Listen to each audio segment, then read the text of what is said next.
దర్శన్ని పోలీసులు అరెస్ట్ చేసి తీసుకెళ్తారు. ఇక దర్శన్ తప్పు చేశాడు, నిందితుడు అని ఇక ఎస్ఐ దర్శన్ని లాకప్లో వేసి ఇక లాఠీతో చితగొడుతూ ఉంటాడు. అదే సమయంలో ఆనంద పోలీస్ స్టేషన్కి వెళ్తుంది. ఇన్స్పెక్టర్ దర్శన్ని అలా కొట్టడం చూసి ఆనంద చాలా బాధపడుతూ ఇన్స్పెక్టర్ అని గట్టిగా అరుస్తూ ఉంటుంది.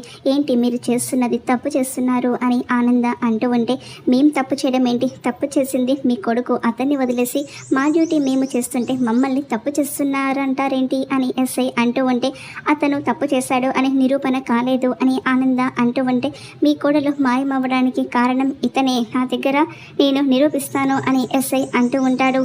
ఇక నేను మా లాయర్తో మాట్లాడతాను అని ఆనంద అంటూ ఉంటుంది.